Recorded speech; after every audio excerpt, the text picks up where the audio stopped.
poem is called, well actually we couldn't really decide on a title. So we have like two titles for it. One is The Eyes of War, and then the other one is War in the Eyes of the People. And basically we have three parts to this poem. One is the soldier, the people, and then the ungrateful person. And basically what we're trying to say is that many times we don't understand where our ancestors come from. We don't understand their struggles. And we live here without seeing the war and without all that struggle, and we become ungrateful for the things that we have. And we take things for granted. So, yeah. When you open a history book, you expect to see pages of words and words. But in the minds of our children, all they can see are the lines that are blurred. They don't understand that in these history books lay the lives of soldiers whose eyes have seen people die and rise and conquer to go higher. But I just can't preach about this to you. Instead, let them teach you the real meaning of what needs to be said. Ever since I was a kid, I always knew I wanted to be a soldier. A tough, brave, courageous, hard worker. I'll bring fame to my name. I'll take anyone down with my incredible aim. It'll be just like a video game.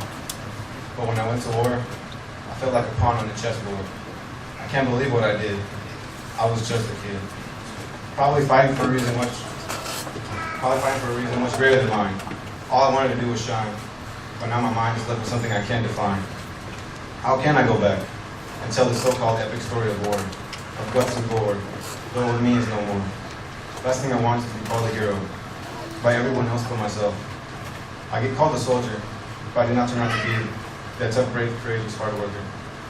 And the hearts of the people, their war against all threat was for their children who grew up only to forget the struggle and to forget why they came, to forget the flame that laid in their parents' fame as they fought for their freedom and rights, only so that our children's future could be so bright.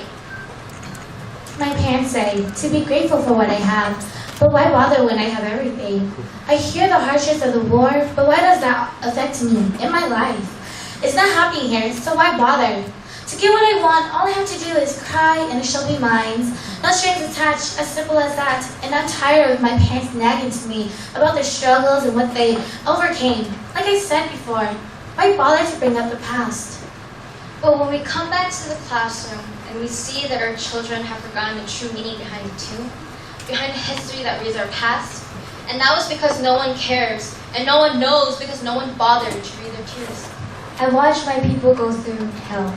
And I've seen them being shot, raped, and killed. I've seen them leave their loved ones behind, decline, and blind to see in order to find a place to be.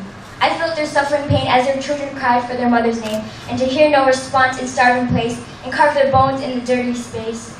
But yet I've seen my people rise. I've seen my people conquer, and I've seen them go places higher. Be grateful for what you have today, because there might not be a next. Embrace the moments that you have, and cherish it like it's your last.